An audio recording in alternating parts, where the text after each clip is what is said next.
Right, so for years Israel has sold the world a story. The blockade of Gaza is airtight, the siege unbreakable, the jailer, as they are, is in total command. But overnight the bars bent. Civilian boats, flower in their holds, activists on their decks, sailed straight for Gaza, didn't they? And they made their whole performance look ridiculous. Naval destroyers chasing bags of baby milk, drones harassing fishing boats, commandos abducting Greta Thunberg and Nelson Mandela's grandson, amongst many others, but still at least one vessel slipped through, entering Palestinian waters beyond Israel's reach. The strength in numbers turning out to be unmanageable for Israel, as we hoped it would be. That vessel didn't make it to shore, but still it shattered the myth of Israeli invulnerability by even reaching Palestinian waters at all.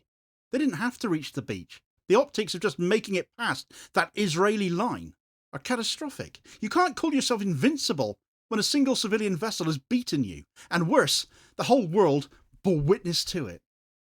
Right, so Israel has always told the world this story about Gaza, hasn't it? The story of its unbreakable siege, the blockade so complete that nothing enters or leaves without Tel Aviv's permission. Gaza in this narrative is hermetically sealed by concrete walls and checkpoints on land, by drones and aircraft in the skies, and by naval gunboats in the Mediterranean off the Gazan coast. It's a story of total control, where Israel determines who may live, who may starve, who may breathe, who may die. For decades, this story has been performed not just as military strategy, but as show business. A performance that's designed to convince both Palestinians and we in the wider world that Israel's will is unchallengeable. And yet overnight, that story finally collapsed. The global summit flotilla, more than 40-50 civilian vessels, sailed directly for Gaza. They just went for it. They were, of course, carrying their humanitarian cargo of flour, of medicine, of powdered baby milk. But the true danger to Israel was not in the cargo, it was in the symbolism of this flotilla. In the fact, ordinary people got themselves together, got these boats together and said, enough is enough. We're coming for you. We're going to break your siege. For years, Israel has justified its stranglehold on Gaza by claiming to prevent weapons or terrorist infrastructure, all from entering. And yet here it was, deploying destroyers, drones, commandos against activists armed with cameras and cargo holds filled with sacks of flour. So the mismatch between Israel's rhetoric was blatant. We weren't taken in this time, not after what we've been witnessing for the last 2 years on social media. So the image that we got here and now of warships chasing milk powder looked less like a state defending itself than a bully that was terrified by the sight of baby formula. The flotilla's organisers knew that their interception was inevitable. International observers noted before departure that Israel could not allow the ships to reach Gaza's shore because any breach would amount to humiliation for them. But so it played out. In the early hours, Israeli naval forces attacked in international waters, as per usual, as they've done before, another act of piracy as that is, more than 70 nautical miles from Gaza. Drones buzzed overhead, flashbangs rained down onto civilian decks, radios fell silent under electronic jamming, yet again. Commandos boarded the vessels, seized them, towed them forcibly to Ashdod. Hundreds of participants have been detained. The detainees are not faceless either. Amongst them was the activist, of course, Greta Thunberg, Nelson Mandela's grandson, Mandela, Rima Hassan of the European Parliament, Ada Colau, the former mayor of Barcelona, Irish comedian Tig Hickey, Swedish actor Gustav Skarsgård, Irish senators, Colombian activists, Malaysian aid workers. People from 46 different countries, nearly 500 of them as there are, involved in this mission. Israel thought this display of power would demonstrate their invincibility. Yet instead, it exposed just how terrified and fragile and pathetic they and their blockade is. Because despite all of their firepower, despite the seizures they made, they didn't stop every vessel from reaching Palestinian waters. For hours, rumours swirled that some ships were still sailing east. Social media trackers showed progress markers edging closer to Gaza. Organisers reported that several boats had not been intercepted. Israel's narrative of total control was fraying in real time. And then came the massive confirmation. The Greek vessel Mykonos, captained by Mohammed Kutchutagin from Turkey, had entered Palestinian waters. It had broken the siege. It had passed Israel's line. At the time of writing, it had stopped, likely captured. It has later confirmed that is the case. However, it was not alone. The MV Rachel Corrie, named for the American activist crushed by an Israeli bulldozer back in 2003, has also been reported to have crossed into Gaza's maritime zone. Another vessel, the Marinette, is, at time of writing, was currently still pressing on with 3 others behind it. This was the breach. The importance of this moment when the Mykonos the MV Rachel Corrie have achieved cannot possibly be overstated. The Gaza blockade has always rested as much on perception as on practice. Israel has claimed that its grip is absolute, that defiance to them is futile. A blockade is only as strong as the belief that it is airtight. Once a single vessel proves otherwise, the entire illusion collapses. The myth of invincibility is destroyed and deterrence with it. No navy, however large, can restore that once the world has seen otherwise. A civilian craft got past Israel. They didn't make it to land, but they got over the line. And the symbolism of that vessel breaking through makes the damage to Israel's image even deeper. The Meccano forces the European Union, being Greek, into this story. An EU-flagged vessel reaching Gaza turns what Israel wanted framed as an internal security matter into an international crisis, with Brussels now on the hook. Its Turkish captain reawakens the memory of the Mavi Marmara massacre of 2010, when Israeli commandos stormed a Turkish vessel, killed 9 activists. 15 years later, Ankara has already condemned this interception as terrorism. To see a Turkish mariner succeed in breaching the blockade is to reopen a wound Israel long believed it had sealed, but is bust it wide open again. And actually, I need to return to Turkey again in a moment for another bit of news that broke later on in the day. But then there was the MV Rachel Corrie as well. There's few names that could wound Israel's narrative more than that one. Rachel Corrie, of course, was 23 years old when she stood in front of a Palestinian home in Rafah to prevent its demolition, only to be killed by that bulldozer moments later. Her death reverberated through global activism and remains a symbol of Western complicity in Palestinian suffering. To see her name emblazoned on the side of a vessel defying the blockade is a haunting indictment. It's as though her ghost returned to the place of her death to prove that Israel cannot silence resistance. This is why the breach matters more than the cargo, more even than reaching the shore. The flotilla carried aid, yes, but what it delivered was something even more powerful than that. Proof that this siege can be broken. Israel can confiscate the flour and the medicine. It can detain the activists. They were prepared for that. But it cannot undo the fact that ships entered Palestinian waters. That image, tracked from an online site, will live longer than any bag of supplies, and this time the legal and diplomatic consequences are profound. Israel's interception of the flotilla is not only politically disastrous, it's legally indefensible. The vessels were boarded in international waters again, far beyond any recognised territorial jurisdiction, just as they've always done before, because they always get away with it.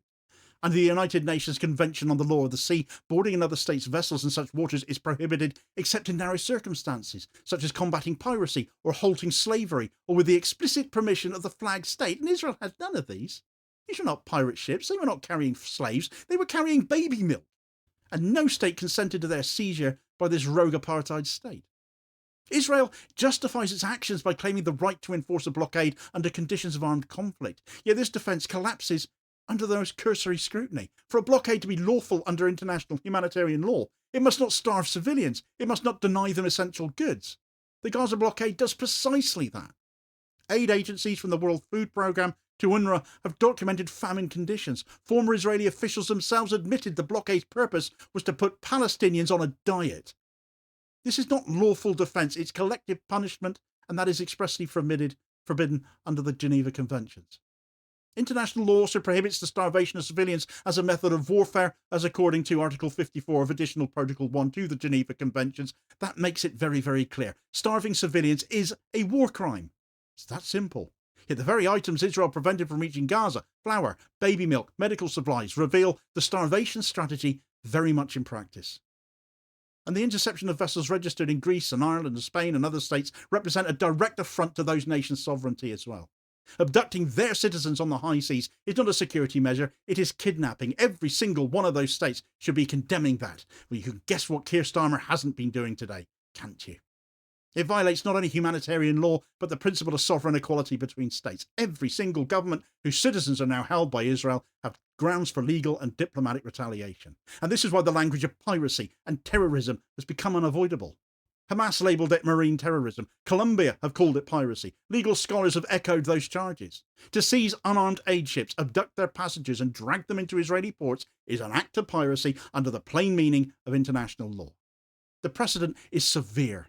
Families of detainees will press cases in European courts. The European Parliament will be forced to respond to the abduction of one of its members again. The ICC and ICJ already investigating Israeli crimes in Gaza, so I'm surely going to add this episode to their respective dockets. Israel has long depended on legal grey zones, calling its settlements disputed and its assassinations targeted and its blockade lawful. But the global summit flotilla has stripped away these pretenses. The world has seen destroyers chasing boats filled with flour and baby formula, and it has seen commandos kidnap activists in international waters yet again. No amount of semantic gymnastics can disguise piracy. Israel, the pirate state. We're all bearing witness to it, and no amount of weasel words can get Israel off the hook here. The law is not just a matter of courts, it is a political weapon. It provides language for resistance, justification for sanctions, legitimacy for protests, and boy, are there protests happening now everywhere. Every strike, every port blockade, every diplomatic expulsion can now point to law, and when law itself sides with resistance, Israeli propaganda collapses even further, no matter how much Hasbara money they keep throwing at it. If Israel hoped to frighten the world into silence here, the opposite has happened. The fallout has been global, swift, and severe. Within hours, Bogota expelled Israeli diplomats and terminated its free trade agreement with Israel. Colombia is now aligning itself decisively against Israel. Latin America has already had a long history of solidarity with Palestine, but rarely has it taken the form of severed agreements and diplomatic expulsions. South Africa responded with equal clarity. The detention of Mandela strikes a deep chord in a nation that sees its own history reflected in Palestinian suffering. The government has demanded his release and condemned Israel's actions as violations of international law. But this is not merely a case of family loyalty. This is political symbolism. The grandson of Nelson Mandela, the icon of anti-apartheid struggle, seized on the high seas by a state widely compared these days to apartheid South Africa. The resonance of that is devastating, as it should be. It adds moral and legal weight to South Africa's genocide case against Israel at the ICJ as well, of course. And Europe too has been dragged into the storm. The detention of Rima Hassan, a member of the European Parliament for the second time, of course, she was also on board the Madeleine, makes it impossible for Brussels to hide further behind more and more of their typical platitudes. The European Parliament itself must now debate the abduction of one of its members once more. Spain and Ireland, already amongst the strongest critics of Israel within the EU, will push harder for sanctions. Ada Colau's detention connects the crisis directly to Spanish politics. Spain sat a warship, of course, that just sat there like a dummy and watched the flotilla be rounded up for the most part. They've got to answer for that too, though. The EU can no longer pretend that Israel's blockade is an external matter. Its own lawmakers are being taken hostage now. International law is failing to be upheld. People put hope that they would back the flotilla to get to Gaza and deliver the aid, so they now face a reckoning for their inaction at the end of the day. Italy has likewise erupted in protest, having sent 2 warships and also did nothing but sit there. 10,000 people filled Rome's streets in solidarity, while unions have declared national strikes. Italian dock workers who have already refused to load arms bound for Israel are now escalating their actions as they promised they would, refusing to load anything further that will be bound for Israel. This is vital. Governments may equivocate, and they do. But when workers act, they apply the real pressure. And it's always come from people, not politicians. The connection between Labour's struggle and Palestine solidarity is strengthening, and it terrifies Israel, because it undermines not just legitimacy, but logistics as well. Malaysia has been equally forceful, with its own nationals detained. Kuala Lumpur condemned Israel's disregard for humanity and pledged to defend its citizens. So this adds to the growing Muslim majority bloc that are demanding consequences. And Turkey, haunted very much still by the Mavi Marmara, has sharpened its rhetoric once again. The presence of a Turkish captain on the Meccano is one thing, but 45 Turkish vessels, apparently since, launched from Arsuz, we're told, in salute with the flotilla. But actually reports have come out from the Summit flotilla that they might be up to a little bit more. A second flotilla even, coming after the first. Certainly a set of events that are worth keeping an eye on right now. Ankara has labelled the interception of the Meccano as terrorism, but its domestic political base would expect action. How about you tell the idiot Erdogan to turn the taps off to Israeli oil coming from Azerbaijan?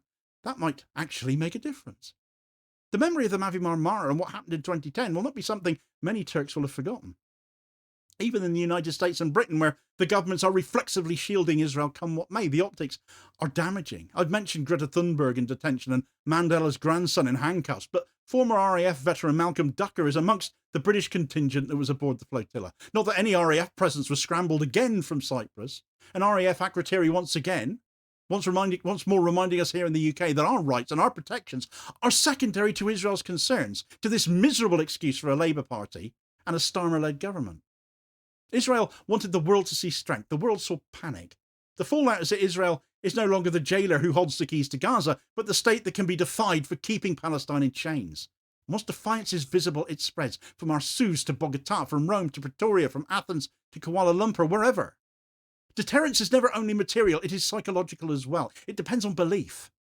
Israel's deterrence depended on the belief that the blockade was unbreakable. It's been broken now. That belief's gone. A boat got over the line. The Meccano brought the walls tumbling down. The Rachel Corrie has widened it. The Marinette may bust it wider still yet. The solidarity boats from Arsuz proved the idea is contagious, and maybe they're going to be up to a lot more. We shall see. The protests in Rome showed mass mobilization. Colombia's expulsions demonstrate governments can act, and that doing so or not doing so is always a choice. Each chip weakens the blockade's aura of inevitability. The comparison with 2010's Mavi Marmara is instructive. That massacre showed Israel's brutality but reinforced deterrence. Activists arguably hesitated for years as a result of the brutality of that event. But this time the outcome has been different. The global summit flotilla has shown Israel's limits. And once limits are visible, deterrence collapses. It's psychological, and people will believe, hang on a moment, we can beat them. A bigger flotilla, perhaps, is all that's needed. Maybe 100 boats, maybe 200. That is surely now something we know Israel couldn't handle. History may look back on October of 2025 as the day Israel's blockade of Gaza began to collapse. Not because aid flowed freely, not because aid reached the beaches, the shores of Gaza at all, but because the myth of total control was destroyed. The siege is no longer absolute. It's been exposed as vulnerable, fallible, beatable. Israel can still arrest activists, seize ships and bombard Gaza, but it cannot restore the illusion of invincibility. The world has seen otherwise. The world has seen a ship, an ordinary civilian vessel, reach Palestinian waters. Arguably, it should have been a military vessel taking this blockade apart, this illegal siege to bits. That's not happened, and shame on every nation who still won't do that, because ordinary working class people have done it for them. The world has seen a vessel named Rachel Corrie also sail in defiance. The world has seen Greta Thunberg and Mandela and Rima Hassan and many others abducted, and it has responded with fury. The question is no longer whether the blockade can be breached. It has been. The question is how many more times it will be breached from here on, how quickly governments can be convinced now to do something, to finally act, how far solidarity will now spread. Will there be a permanent humanitarian sea corridor? Will unions blockade ports until the siege collapses entirely? Will more states follow Colombia in breaking ties? These are issues that are going to be coming up and covered in the days to come. The siege, though, is broken. And once broken, it will break again and again. Ordinary people did it. Ordinary people willed it to happen. Ordinary people can make it happen again. Ordinary people have more power than Israel does. And every government around the world should damn well know it now too. If you don't think 100 vessels is enough, though, how about 1,000?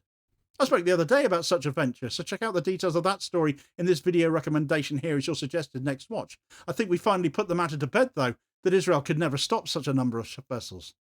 Please do also hit like, share and subscribe if you haven't done so already, so as to ensure you don't miss out on all new daily content, as well as spreading the word and helping support the channel at the same time, which is very much appreciated, holding power to account for ordinary working class people, and I'll hopefully catch you on the next vid. Cheers, folks.